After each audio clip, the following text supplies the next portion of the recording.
Hello everyone, स्वागत है आप सबका आज के करंट अफेयर एनालिसिस लेक्चर में। इस चैनल पे Indian express and other sources से ली गई न्यूज़ एंड करंट अफेयर को हॉलिस्टिकली एनालाइज किया जाता है, बिल्कुल फोकस्ड होके आपके प्रीलिम्स, मेंस एंड इंटरव्यू को ध्यान में रखते हुए। स्टार्ट करते हैं आज का लेक्चर डेली की तरह एक मोटिवेशनल कोट से। Arise awake and stop not until the goal is reached. ये आप सबने सुना ही होगा, कहा है स्वामी विवेकानंद में। इसमें इन्होंने बोला है कि जब तक आपका लक्ष्य ना आपको मिल जाए तब तक आप रुकिए मत। ठीक है, आपको निरंतर लगे रहना है अपने लक्ष्य को पाने में। मैं महिमा मिश्रा प्रेजेंट करती हूँ आज का इंडियन एक्सप्रेस एनालिसिस। इंडेक्स देखते हैं क्या पढ़ना है और क्यों पढ़ना है। प्रीलिम्स रिलेटेड हम पढ़ेंगे। पहला है डीप फेक। डीप फेक आपको बताया जाएगा कि ये है क्या, क्योंकि गवर्नमेंट ने कुछ मतलब रूल्स, नोटिफिकेशन, गाइडलाइंस कुछ इसका चक्कर चल रहा है व्हाट्सएप से, राइट। उसमें हम पढ़ेंगे कि डीप फेक क्या होता है। जीआई टैग मिला है गोवान कैशियो को, वो हम पढ़ेंगे। पूरा जीआई टैग को एनालाइज किया जाएगा कि ये है क्या चीज़ आपके प्रीलिम्स और मेंस पॉइंट ऑफ व्यू से। Global hunger index, world food day है आज 16 अक्टूबर को 2023, ये भी हम पढ़ेंगे। मेंस रिलेटेड हम देखेंगे डीप फेक को हम जीएस पेपर 3 आर्टिफिशियल इंटेलिजेंस के पॉइंट ऑफ व्यू से एनालाइज करेंगे। एग्रीकल्चर एंड वाटर रिसोर्सेज, इससे एक एडिटोरियल है जो बहुत ही ज़्यादा इंपॉर्टेंट है आप सबके लिए। ठीक है, ये एग्रीकल्चर जीएस पेपर 3 के लिए इंपॉर्टेंट हो जाता है। ग्लेशियर लेक आउटबर्स्ट जो सिक्किम में हुआ था, ये वाली न्यूज़ मैंने पहले कवर भी की थी। ठीक है, उससे रिलेटेड एक एडिटोरियल है जो डिज़ास्टर मैनेजमेंट के लिए इम्पॉर्टेंट हो जाएगा। बहुत इंपॉर्टेंट उसमें सॉल्यूशंस बताए गए हैं जो आप सबके लिए इम्पॉर्टेंट हैं। आज का क्वेश्चन देख लेते हैं। जो मैंने लेक्चर लिया था परसों यानी कि सैटरडे को, उसी लेक्चर में से एक क्वेश्चन उठाया गया है। वीडियो पॉज करके आप इसका आंसर देंगे, नहीं आता है तो कोई बात नहीं, मैं सेशन के एंड में इसका आंसर दूंगी। Which of the following indicators are used IFPRI to compute the global hunger index report, यानी कि जो global hunger index report release की गई है, ठीक है, उसके पैरामीटर्स या उसके इंडिकेटर्स क्या क्या हैं। ये एक PYQ भी है। इसके ऑप्शंस क्या हैं? Under nourishment, child stunting and mortality. ठीक है, अगर आपने लेक्चर ध्यान से पढ़ा होगा, ध्यान से आपने सुना होगा तो ये आपको आंसर आता होगा। तो आप कोशिश करिएगा इसका आंसर देने का। अगर नहीं आता है तो भी कोई बात नहीं, मैं ये आपको लास्ट में बताऊंगी।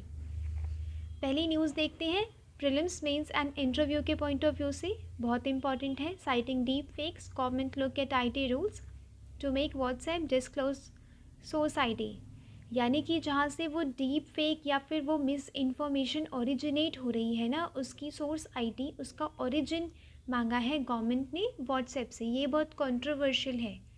ठीक है, as the country heads to Lok Sabha election, जैसे जैसे 2024 में जो इलेक्शंस बढ़ रहे हैं, अब क्या होता है, मिस इन्फॉर्मेशन का दौर अब चालू हो गया है। ठीक है, काफ़ी सारी फेक न्यूज़ स्प्रेड होती हैं।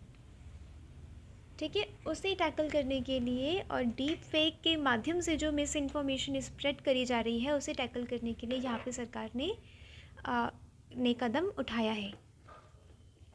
The centre is looking to invoke a controversial law that would require WhatsApp to share details about the first originator of a message on account of rising artificial intelligence led misinformation, यानी कि जो artificial intelligence से related जो miss information या artificial intelligence का use करते हुए miss information जो स्प्रेड हो रही है मैसेजिंग प्लेटफॉर्म पे, उसे टैकल करने की बात यहाँ पे कही गई है। जहाँ से वो स्प्रेड हुई है, ठीक है, वो सोर्स यहाँ पे पता लगाने की गवर्नमेंट कोशिश कर रही है। ठीक है, कि यहाँ पे जिसने वो स्प्रेड किया है ना, उसका पहले जहाँ से वो ओरिजिनेट हुई है उसका हमें अकाउंट चाहिए। The basis for this are multiple deep fake videos of politicians. WhatsApp पे सर्कुलेट होती हैं काफ़ी डीप पॉलिटिशियंस की वीडियो। आजकल आपने यूट्यूब शॉर्ट्स में देखा होगा Modi Meloni, right, Modi Meloni का कोई लव अफेयर और वेडिंग टाइप कुछ दिखाया जा रहा है, ये भी डीप फेक की हेल्प से हुआ है, राइट। अब ये ऐसी ही मिस इन्फॉर्मेशन फैल जाती है सोसाइटी में अगर मॉनिटर अच्छे से ना किया जाए तो।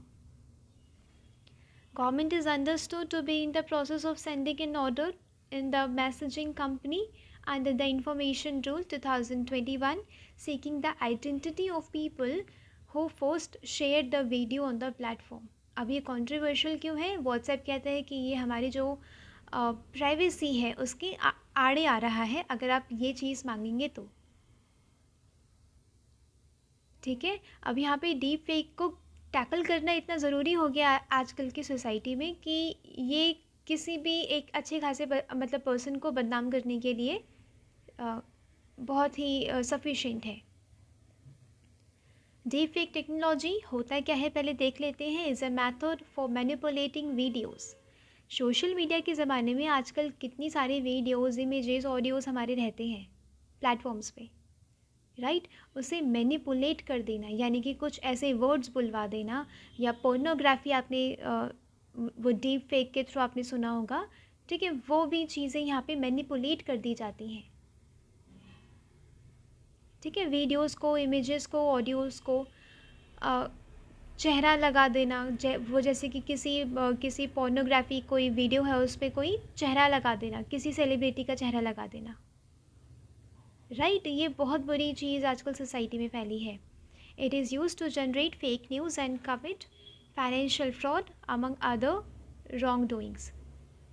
It overlays the digital composite over an already existing video, picture, audio. Cyber criminals use artificial intelligence technology यानी कि AI का यूज़ मतलब AI का यूज़ करते हुए क्या करना है, जो ऑलरेडी एग्जिस्टिंग वीडियो है उसे मैनिपुलेट किया जा रहा है, उसकी पिक्चर को, ऑडियो को, वीडियो को मैनिपुलेट करके मिस इन्फॉर्मेशन फैलाई जा रही है।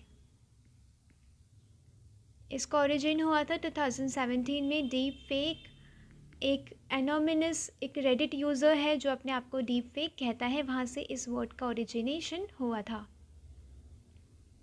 This user manipulated Google open source deep learning technology to create post pornographic videos. Self explanatory है कि यहाँ पे क्या हो रहा है, आर्टिफिशियल इंटेलिजेंस को यूज़ किया जा रहा है पोर्नोग्राफी फैलाने के लिए। Deepfake technologies is now being nefarious purpose like scam, hoaxes, celebrity pornography, election manipulation। election manipulation का यहाँ पे मतलब क्या है, जैसे कि जो बिग पॉलिटिकल पार्टीज़ के लीडर्स होते हैं ना, जैसे कि बराक ओबामा हो गए, इंडिया के प्राइम मिनिस्टर नरेंद्र मोदी हो गए, उनकी वीडियो को, इमेजेस को मैनिपुलेट करके क्या किया जा रहा है, मिस इन्फॉर्मेशन फैलाई जा रही है। ठीक है, ये चीज़ आपको ध्यान में रखना है और आपको एक वे फॉरवर्ड देना है वहाँ पे इंटरव्यू में, जब ये मुद्दा इंटरव्यूअर उठाएंगे। Deep fake technology has been used to impersonate notable personalities like former US president Barack Obama, Donald Trump, India's prime minister Narendra Modi, यानी कि इन सब की इमेज को नीचा गिराने के लिए, नीचा दिखाने के लिए डीप फेक का यूज़ किया जा रहा है। अब इलेक्शंस आ गए हैं, इलेक्शन जीतना बहुत इम्पॉर्टेंट है सारी पार्टीज़ के लिए, तो सारी पार्टीज़ ये चाहती हैं कि उनसे रिलेटेड कोई मिस इन्फॉर्मेशन, उनकी किसी भी प्रकार की बदनामी ना हो सोसाइटी में। Deep fake surpasses traditional photo editing. एक तो ट्रेडिशनल फ़ोटो एडिटिंग होती थी, अब उसमें मशीन लर्निंग एल्गोरिदम्स आने के बाद क्या हुआ, डीप फेक हो गया है। ठीक है, यानी कि चेहरे को और इस प्रकार से मैनिपुलेट करना एक AI बन जाती है। जुकरबर्ग की तरह यहाँ पे सेम एक AI चेहरा ला दिया गया है। अब इस चेहरे से कोई भी काम करवाया जा सकता है जो डायरेक्टली इफेक्ट करेगा मार्क जुकरबर्ग की रेपुटेशन को, इमेज को, right. Deepfakes has been used to create manipulative content such as fake videos of political figures and false disaster image। false disaster image की यहाँ पे इतना बड़ा अभी डिज़ास्टर आ गया है, ठीक है, ऐसे करके दिखाया जा सकता है। और सोसाइटी में क्या होती है, एक फियर वाली मतलब फीलिंग स्प्रेड करी जाती है। इंडिया का स्टैंड क्या है इस पर, India does not have a specific law और regulation to that ban regulate the use of deep fake technology.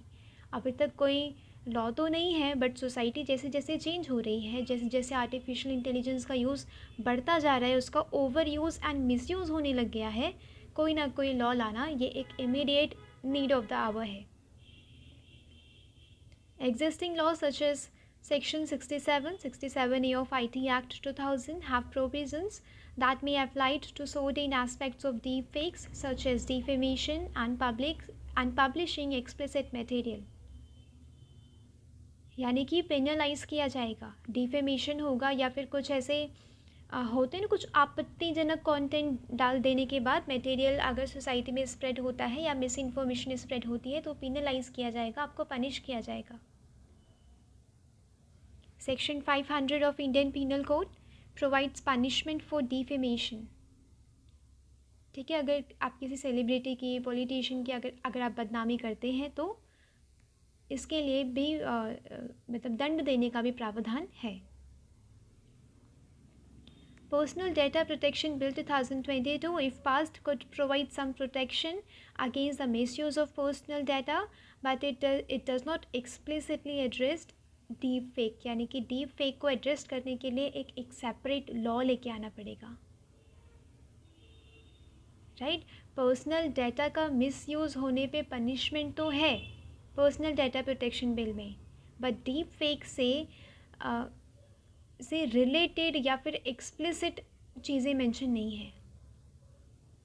एक कॉम्प्रिहेंसिव लीगल फ्रेमवर्क डेवलप करना होगा, या आपको वे फॉरवर्ड या आपको कंक्लूजन में लिख देना है या इंटरव्यू में आएगा तो बोल देना है. क्योंकि प्राइवेसी पे जो हार्म हो रहा है, social stability, national security, democracy, इन सब को ध्यान में रखते हुए हमें एक कॉम्प्रिहेंसिव लीगल फ्रेमवर्क लेके आना होगा ताकि डीप फेक से रिलेटेड इश्यूज़ को टैकल किया जा सके. वे फॉरवर्ड क्या है? As media consumers we must be able to decipher, understand and translate and use the information we encounter, right. हमें मीडिया की लिटरेसी बढ़ानी होगी, राइट. हमें लोगों को अवेयर करना होगा. आपने वो देखा होगा कि आजकल कुछ दिनों पहले ये चीज़ न्यूज़ में थी सोशल मीडिया प्लेटफॉर्म्स पे कि क्या हो रहा है, एक अच्छी खासी इमेज को, कपड़ों वाली इमेज को लड़कियों की क्या किया जा रहा है, बिन कपड़ों के मैनिपुलेट कर दिया जा रहा है, मतलब इमेज को, राइट. ये वाली भी चीज़ न्यूज़ में बहुत फैली थी अभी बीते दिनों, और ये भी डीप फेक्स की ही वजह से हो रहा था. इसीलिए हमें अवेयर करना है, जो सोशल मीडिया कंज्यूमर्स हैं, कस्टमर्स हैं, उन्हें अवेयर करना है कि इस बात का ध्यान रखना है कि आपके साथ कहीं कुछ बुरा ना हो जाए, आपकी इमेजेस ना मैनिपुलेट हो जाए. The best method to deal with this problem is the technical solution supported by artificial intelligence. यानी कि लोहा ही लोहे को काटेगा, राइट. वो अगर आर्टिफिशियल इंटेलिजेंस की वजह से ये प्रॉब्लम हुई है तो इसी की हेल्प की वजह से इसकी टेक्निक्स और टेक्नोलॉजी को यूज़ करके हमें इस प्रॉब्लम से डील करना है कि वो रिकॉग्नाइज़ करे कि ये मैनिपुलेटिव कंटेंट है, ये इस सेलिब्रिटी को कि इमेजेस को मैनिपुलेट करके ये वाला कंटेंट डाला गया है, और ब्लॉक करे वो उस इंफॉर्मेशन को, right. Prior to resolving the issues associated with the deep fakes, media literacy, ठीक है, इन सब को फैलाने की ज़रूरत है. मीडिया की ऑथेंटिसिटी बढ़ानी होगी हमें, ठीक है. हम जो भी इंफॉर्मेशन ले रहे हैं एक बहुत ही ज़्यादा ऑथेंटिक सोर्स से ले, हमें ये चीज़ का भी ध्यान रखना है. On the part of society to encounter the menace of deep fake, there is a need to take the responsibility to be a critical consumer of media on internet. Think and pause before the sharing on social media. ये वाला आपको interview में बोलना है कि यहाँ पे citizen का भी पार्टिसिपेशन हो जाता है.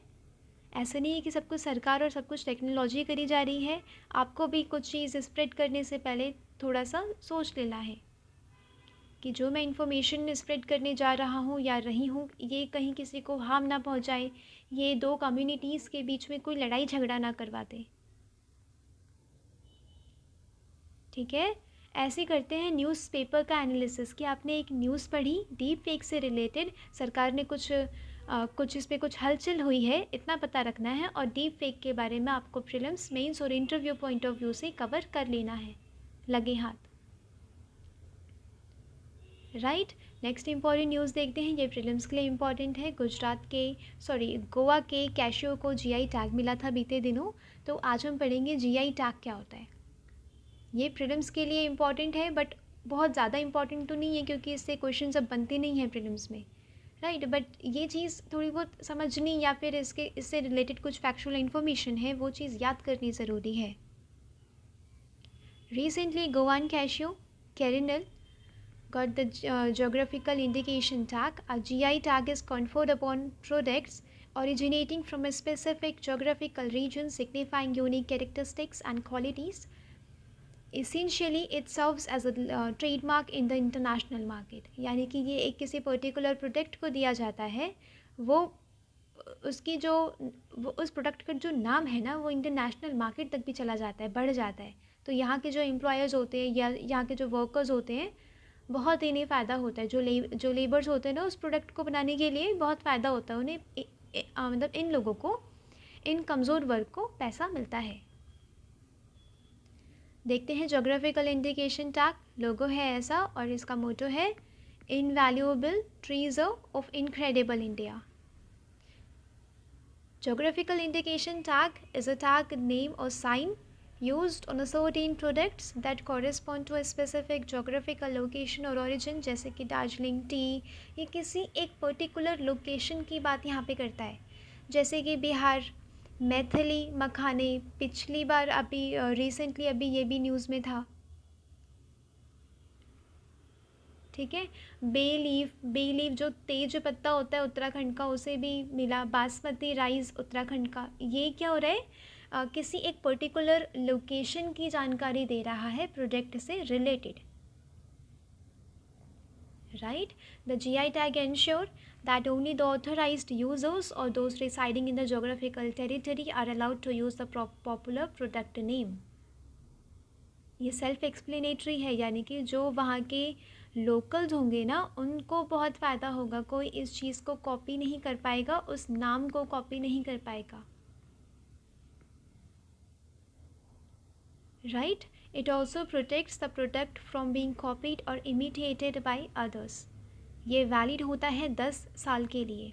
इसकी कुछ लीगल फ्रेमवर्क एंड ऑब्लिगेशंस है। एक्ट है 1999 का, geographical indications of goods registration and protection act, जिसमें ये प्रावधान रखा गया। ये WTO का जो एग्रीमेंट है trade related aspects of intellectual property rights, उसके तहत जोग्राफिकल इंडिकेशन लाया गया और टैग दिया जा रहा है। राइट, कि ये पर्टिकुलर प्रोडक्ट बिलोंग करता है पर्टिकुलर लोकेशन को, पर्टिकुलर रीजन को। तो उससे रिलेटेड जितने भी श्रमिक हैं ना, जितने भी लेबर्स हैं या वर्कर्स हैं, उन सबको फ़ायदा होता है। ये इंटेलेक्चुअल प्रॉपर्टी राइट का एक इंटीग्रल कंपोनेंट है। पेरिस आर्टिकल मतलब पेरिस कन्वेंशन का 10 एंड आर्टिकल 1-2 से मतलब 2 से भी थोड़ा लिंक है। कुछ famous GI tag: basmati rice, Darjeeling tea, Chanderi fabric, Mysore silk, Kullu shawl, Kangra tea, Tanjore painting, Allahabad Surkha, Farrukhabad painting, Kashmiri saffron, ठीक है, वो लखनऊ जारदोजी। ये सब कुछ क्या है, कुछ इम्पॉर्टेंट रिसेंट में दिए गए जीआई टैग्स हैं। ये उत्तराखंड तेज पत्ता यहाँ पे, ठीक है, बनारस की साड़ी वगैरह को, तिरुपति लड्डू है, इन सबको यहाँ पे जीआई टैग मिला है। ये मैं लिस्ट में दे दूँगी। मैं खैर पूरी की पूरी PDF प्रोवाइड करती हूँ आपको ये लिस्ट थोड़ी सी देख लेनी है कि हाँ कौन कौन सी चीज़ें ऐसी हैं, आपको रटनी नहीं है, बस देख लेना है कि हाँ ये इसे जीआई टैग मिला है। प्रीलिम्स एंड मेंस के लिए इम्पॉर्टेंट है। Keep water at the centre. यहाँ पे आज है world food day. October 16 is observed as world food day. ठीक है, यहाँ पे इस दिन क्या हुआ था, फूड एंड एग्रीकल्चर ऑर्गेनाइजेशंस की स्थापना हुई थी 1945 में।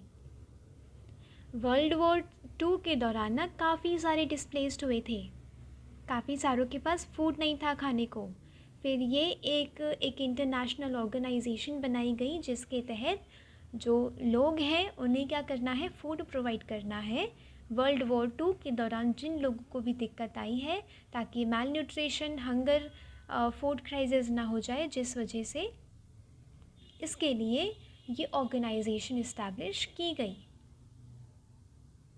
अभी वर्ल्ड ग्लोबल हंगर इंडेक्स आया है, उसमें इंडिया की रैंक जो 111 मिली है, उससे पता लगाया जा सकता है कि भले ही प्रोडक्शन बहुत ज़्यादा हो रही हो, बट खेत से फोक तक का डिस्टेंस बहुत ज़्यादा है, गरीब लोगों को नहीं मिल पा रहा है। While there is ample food being produced on this planet, this is easily feed 8 billion people, जो 8 बिलियन पीपल को फीड कर सकती है। अभी भी काफ़ी सारे नेशंस हैं जहाँ पे फूड सप्लाई उतनी नहीं है।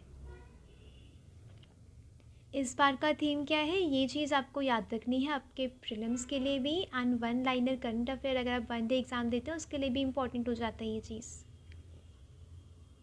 World is life, water is life, water is food. इसमें इस वाली थीम को क्या किया जा रहा है, फूड को वाटर से लिंक किया जा रहा है कि अगर वाटर सिक्योरिटी रहेगी ना, तभी आप फूड भी आप प्रोडक्शन कर पाएंगे उसका। India has progressed in achieving food security and how it is using its water resources in agriculture. पहला तो ये है, अगर आप फूड सिक्योरिटी से रिलेटेड कोई आंसर आप लिखते हैं, तो जो शिप टू माउथ जर्नी थी 1960 की, अब वो बदल गई है। ठीक है, अब इंडिया क्या बन गया, एक्सपोर्टर बन गया है। राइस, व्हीट, कॉर्न, इन सब को हम अब एक्सपोर्ट करते हैं। पहले क्या होता था, शिप टू माउथ एक फिनोमिना होता था, यहाँ पे समुद्र से क्या किया हमने, इम्पोर्ट किया, दूसरे नेशन से हमने समुद्र के थ्रू इंपोर्ट किया, और क्या हो रहा है, शिप से सीधा माउथ में जा रहा है, ऐसे करके एक फिनोमिना था। बट अब क्या है कि हमने प्रोडक्शन इतनी तेज़ी से बढ़ाया कि अब हम पीएम गरीब कल्याण योजना के तहत 800 मिलियन पीपल से भी हम लोगों को, इनसे भी ज़्यादा लोगों को हम फ़ायदा पहुंचा रहे हैं। हम बहुत सारे फूड एक्सपोर्ट कर रहे हैं, वीट हो गया, राइस हो गया, कॉर्न हो गया ना, ये सब हम एक्सपोर्ट कर रहे हैं। However, access to sufficient nutritious food remains a challenge for many. Malnutrition, right, मैंने ये आपको सैटरडे को बताई थी ये चीज़। According to the National Family Health Survey, almost 16.6% of India's population is malnourished.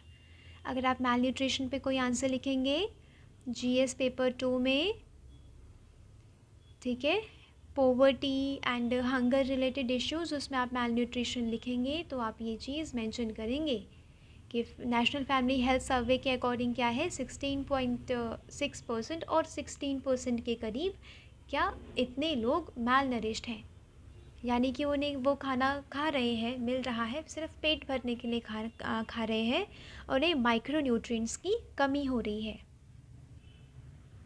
अगर ऐसा ही चलता रहा तो India will not be able to achieve its sustainable development goal zero hunger हम अचीव नहीं कर पाएंगे 2030 तक। 2030 में अब समय ही कितना है, ठीक है। अब यहाँ पे देखते हैं वाटर रिसोर्सेज की। इंडिया की पॉपुलेशन कम से कम 18% है और 4% है ग्लोबल फ्रेश वाटर रिसोर्सेज। उसमें से हम बहुत ही सारा हिस्सा हम देते हैं एग्रीकल्चर को। FAO कहता है कि 95% मतलब 90% हम देते हैं, बट सेंट्रल वाटर कमीशन कहता है कि नहीं, सिर्फ 78% देते हैं एग्रीकल्चर को, यानी कि सिंचाई में। अब क्या करना है, अब हमें ये ध्यान रखना है कि वाटर सिक्योरिटी के साथ साथ फूड सिक्योरिटी के साथ साथ ये बिल्कुल बोथ एक साथ चलें। अगर हम फूड सिक्योरिटी इस्टेब्लिश कर रहे हैं तो ऐसा ना हो कि हम वाटर को बिल्कुल यूज़ करते चले जा रहे हैं, एक्सप्लॉइट करते चले जा रहे हैं, ठीक है। India needs to adopt a two pronged strategy with respect to water. In agriculture, first on the supply side, it must augment buffer stocking of water during the monsoon season. Monsoon season के दौरान आप देखते होंगे कितनी availability रहती है water की। North India में भी और साउथ इंडिया में भी। ठीक है, जो गोदावरी, कृष्णा, कावेरी और जो पेरिनियल रिवर्स हैं वहाँ की, वो भी भर जाती हैं मानसून के दौरान। अब क्या है, जो वाटर अवेलेबिलिटी इतनी सारी होती है, अब नदियाँ बह बह के समुद्र में ही जा रही हैं। समुद्र में वो अगर फ्रेश वाटर जा रहा है तो अगर पीने को पानी नहीं बचेगा तो वो पानी वेस्ट ही हो रहा है, राइट। हमें क्या करना है, मानसून सीज़न के दौरान जो वर्षा मिल रही है, हमें जो पानी की उपलब्धता है, हमें उसे स्टोर करके रखना है कि जब डिमांड होगी तो इस पानी को रिलीज़ कर दिया जाएगा। ठीक है। Second, it must work on the demand side to ensure more rational allocation and efficient use of water across crops. Agriculture में जो बिल्कुल इनडिस्क्रिमिनेटली हम वाटर का यूज़ कर रहे हैं उसे कम करना पड़ेगा, हमें एफिशिएंसी बढ़ानी पड़ेगी। ड्रिप इरिगेशन हो गया, स्प्रिंकलर इरिगेशन हो गया, हमें वाटर इनएफिशिएंट मतलब जो लीस्ट वाटर यूज़ करती है, हमें वो वाली क्रॉप्स लगानी चाहिए जो न्यूट्रिशियस भी हो, लोगों को नरिश भी कर सके एंड वाटर भी कम यूज़ करें। This calls not for only institutional reforms in Indian agriculture sector but also the pricing of water and power for irrigation. Irrigation के लिए, सिंचाई के लिए क्या होता है, पानी को भी ज़्यादातर सब्सिडाइज्ड और फ्री बांटा जाता है और पावर को भी। ठीक है, हमें एक बैलेंस बना के चलना है फूड सिक्योरिटी में और वाटर रिसोर्सेज में, वाटर का यूसेज में। एक होती है वाटर बजटिंग।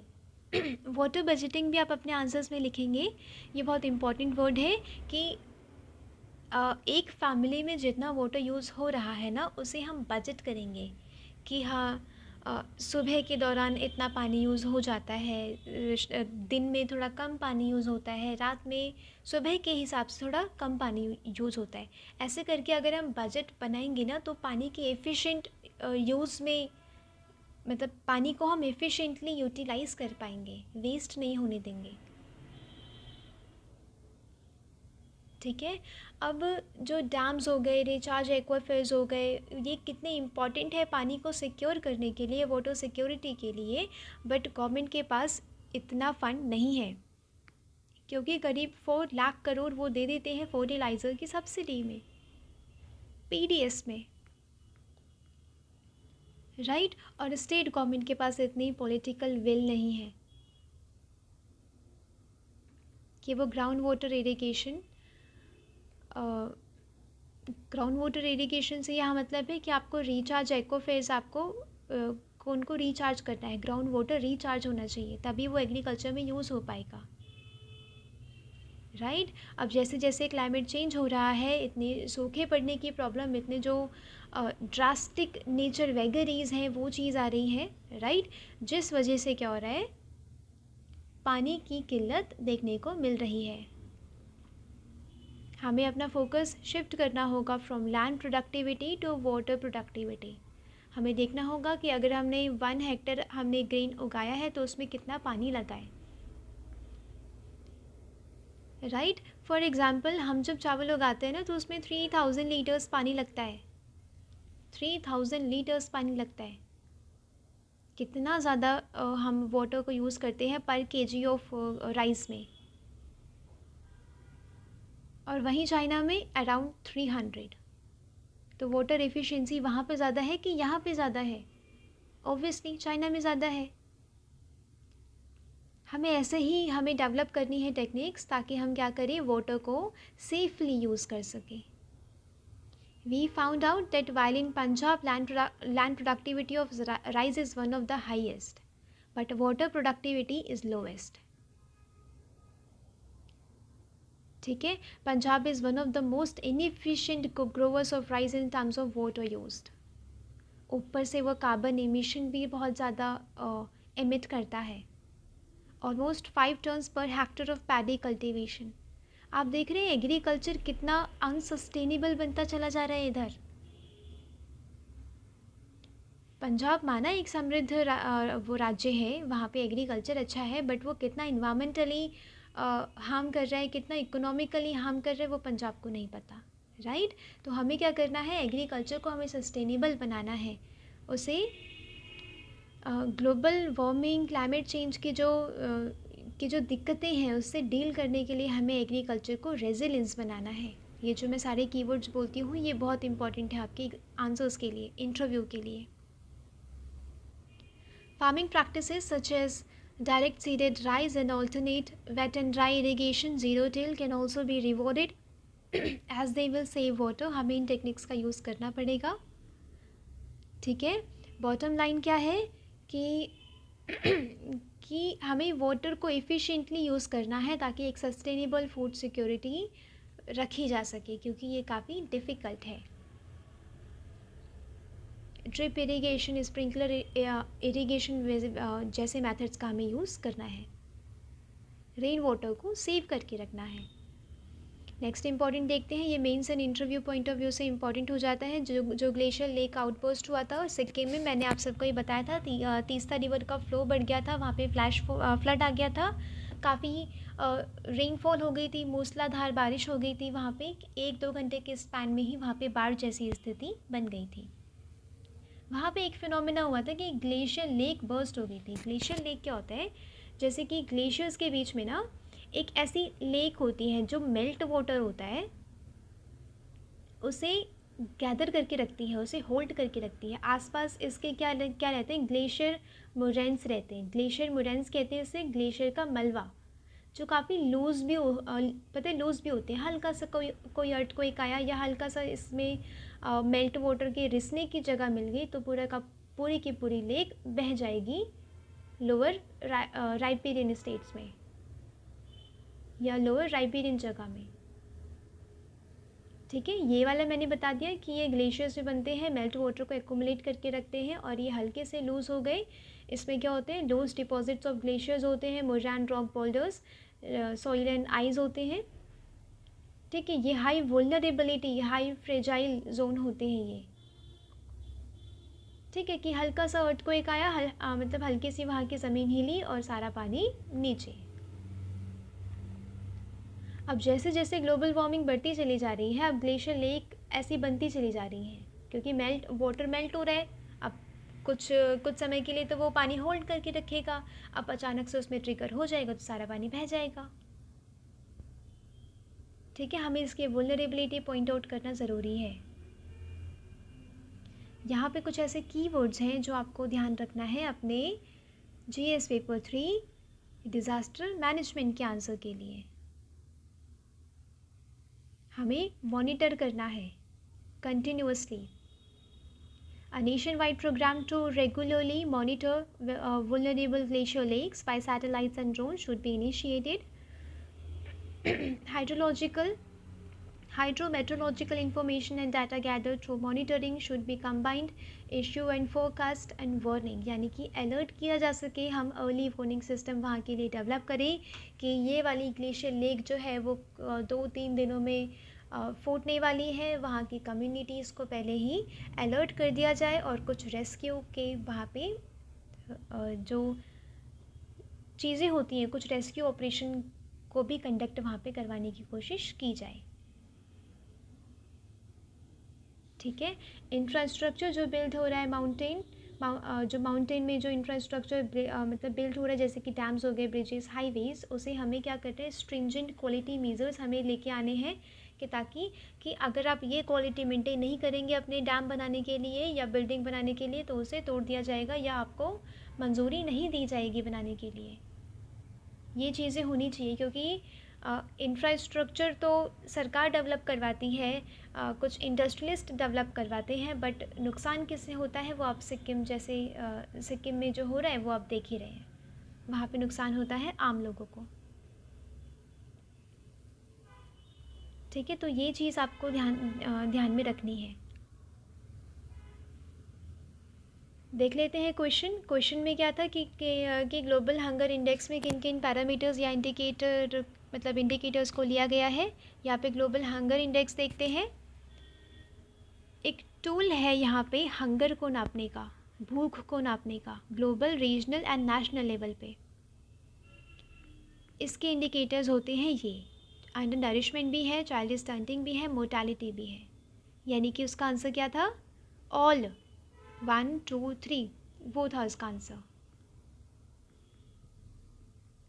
ठीक है, ये 100 पॉइंट स्कोर होता है, 100 होता है वर्स्ट, 0 होता है बेस्ट स्कोर, यानी कि वहाँ पे कोई हंगर नहीं है।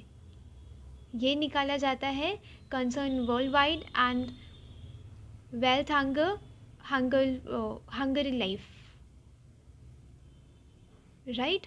और ये एक एनुअल रिपोर्ट है जो 5 साल के पीरियड में निकाली जाती है। इस बार इंडिया को 111 रैंक मिली है, जो इंडिया को एक सीरियस हंगर वाली कंट्री में रखता है। इंडिया अपने पड़ोसी देश जैसे कि बांग्लादेश, नेपाल, इन सब से भी बहुत पीछे है, राइट। तो आज के लिए न्यूज़पेपर में था बस इतना ही। लेक्चर से रिलेटेड वैल्यू एडिशन की पीडीएफ टेलीग्राम पर मिल जाएगी। ये आपको आज के आज ही नोट कर लेना है, ताकि आपके पास खुद के बनाए हुए नोट्स हो जो एग्ज़ाम के 2 दिन पहले भी रिवाइज़ किए जा सके। पीडीएफ्स कलेक्ट करते नहीं रह जाना है आपको। टेलीग्राम चैनल की लिंक डिस्क्रिप्शन बॉक्स में मिल जाएगी, ज्वाइन कर लीजिएगा। मिलते हैं कल। Thanks for watching, thank you so much.